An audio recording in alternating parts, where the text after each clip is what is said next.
What's going on, guys? Welcome to Everything Always. My name's Michael Remen, aka Allfires. Now, we've already been introduced to several versions of Kang in the MCU, and in fact, based on the post-credit scene for Ant-Man and the Wasp: Quantumania, it would appear as though there may be a few more that we haven't been introduced to yet. We also know, based on last night's episode 3 of Loki Season 2, that Victor Timely, yet another variant of Kang, has an extremely important role to play in the upcoming Multiverse Saga, or at least in the immediate future, fixing the TVA. That being said, one question remains among the fandom: who is the Kang Prime? Or definitively, who is the ultimate Kang that the Avengers will be facing in Avengers Secret Wars? A lot of us thought it might be the Kang the Conqueror variant from Ant-Man and the Wasp: Quantumania, but as it turns out, it's not him or any of these other versions either. Rather, a brand new version, and something that was rumored last year, something I was hoping Marvel Studios would not do, but alas, it turns out, according to one industry insider, that's exactly where we're headed. We're going to break down this latest bombshell revelation that indeed the Kang Prime that they'll face in Avengers Secret Wars is none other than a variant of the Beyonder. We'll talk about that in context of not only the story from the comics, but why it makes sense in the story from the MCU, and of course, the canonical precedent Marvel has already set for them to do this. We're breaking it all down, but first, if you could grab the subscribe button. We do daily Marvel content at the channel, and that's all we do. Everything from official Easter egg breakdowns, trailers, and reviews to the occasional industry insider report and everything in between. So if that sort of thing's for you, hit the subscribe button, leave a comment down below. That will automatically enter you to win our ongoing PS5 giveaway. The next one is right around the corner for Loki's finale. We've also got one for the Marvels drop. Again, all you got to do, be a sub, leave a comment on this video if you want, stick around to the end of the video, we get into all the giveaway stuff again there. Okay, so this was actually revealed by the infamous Twitter scoopster, everybody's favorite My Time to Shine Hello, who again has quite the track record over the last 3 or 4 years as it pertains to Marvel leaks. They indicated that the main version of Kang, the one that we will see at the end of all of this in Avengers Secret Wars, will be none other than the Beyonder. Now, if you're not familiar with the Beyonder's role in Secret Wars, we will talk about it during this video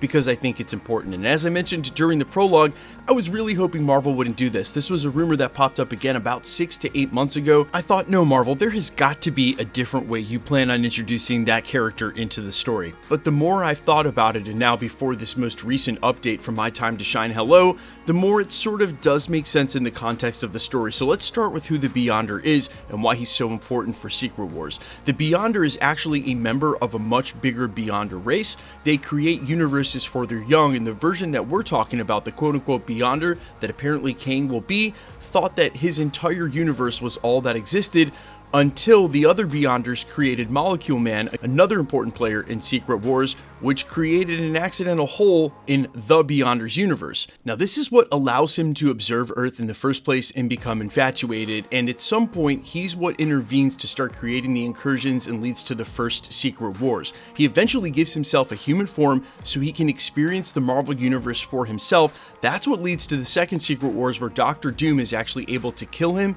seize the Beyonders' power for himself, create Battleworld, and basically, in the conclusion of it all, Molecule Man, who was created by the Beyonders race in the first place, ends up being the conduit to get the power back of the Beyonder from Dr. Doom to Reed Richards, where he's able to restore the multiverse. If you're wondering how powerful the Beyonder is, or this prime version of Kang that we will see, you could basically say that the Beyonders race, or the Beyonder, is the most powerful character in the MCU, maybe only except for the one above all, and we would have to have a discussion about it. I think there's maybe an equal argument on both sides. They are way beyond any of the other Celestials that we've seen on screen during the Eternals, way beyond some of the other high-powered Celestial beings we've seen on screen during Phase 4 as well, like Eternity, Entropy, the Living Tribunal. The Beyonders are past that. And so while it does seem a little ridiculous to start arguing about who's more powerful, especially as you get to the upper tier, there's got to be a power hierarchy in the MCU and the Marvel Universe,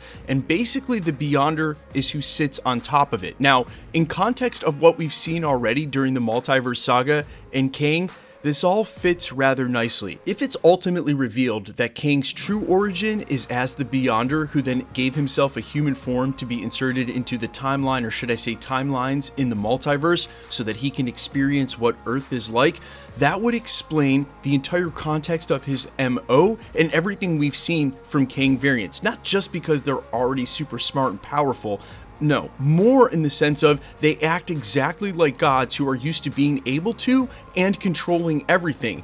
That's how they act in their human form. This is what you would expect from a god like the Beyonder who's childlike and is just used to being able to do whatever he wants, not being able to be told anything, and we see that from the human forms of Kang. He basically acts like a god. Adding greater context to this, everything we've seen throughout the Multiverse Saga, projects like Moon Knight, Thor Love and Thunder, they have focused on God's place in the Marvel Universe, and especially in context for how we feel about them on Earth. Now you have a series like Loki, who is a god, focusing on introducing the first variant in He Who Remains, who, by the way, I mentioned this during the prologue, this is the canonical precedent that I was talking about. He Who Remains is not a version of Kang from the comics. They just decided to do that to better add context to his character and the story. So that would be the precedent set for them doing this with the Beyonder as well. And to be fair, if you were going to do a Secret Wars story, the first character I would say you need is Dr. Doom, but since it looks like they're going to go with Kang in place of that, the second character you would need is the Beyonder. Making him the original version of Kang, again, explains all of the context for why Kang is the way he is, that no matter how many human forms he takes, he still acts like the god that he originally was. And this is again straight from the comic side of the story, where he's obsessed with the nature of desire. He makes himself human and then finds that his desire is to conquer, and that is at the base of who he is as a character, again why he can't live harmoniously as a human. Now what I expect this to look like in the context of the Multiverse Saga is that Avengers 5 Kang Dynasty will see the Avengers battling against the human bodies of the Beyonder, right? All of the Kangs across the multiverse that we saw in the Ant-Man and the Wasp post-credit scene, so Kang the Conqueror, Rama, the Scarlet Centurion, those versions. And if they should find that they're able to defeat those versions either all at once, one-on-one, then eventually it's going to be revealed that the Kang Prime, the definitive version, the one who's behind all of this, is actually more powerful than any of them thought. He's the Beyonder. And again, this sounds crazy even to me who read all these comics and understands these stories. I initially hated it. I hated thinking, you're going to make Kang the Beyonder too? He's not even He Who Remains. This makes no sense. But these stories are different from the Marvel Cinematic Universe, and ultimately you're going to need an explainer more than just the back history that He Who Remains gave already about why in the world Kang is the way he is and where he originally came from. And I think that this adds the perfect context and allows them to tackle a character like the Beyonder that needs to be included in Secret Wars without just pulling him out of left field like some of the other characters they've done recently with no explainer. But you guys let me know all your thoughts down below. A, if any of you agree with my initial sentiment and sort of rejected this when first hearing it. B, if I've convinced you at all with what I've said during this video that this may actually work. And C, if you're still pissed off like me, we might not actually get Dr. Doom during Secret Wars. I'm all ears. Let me know down in the comments. Quickly, let's get into the giveaway stuff. Also, quick reminder, we're still doing watch parties for the Loki episodes, although we are going to miss next week for episode 4. We'll be back for episodes 5 and 6. We go live about 8 p.m., 7:50 p.m. on the East Coast, obviously 3 hours earlier on the West Coast. We hang out for an hour before the episode goes live. I watch here as you watch at home. It is a fun time every time. I will see you guys tonight. In the meantime, we've got 3 PlayStation 5 giveaways before the end of the year.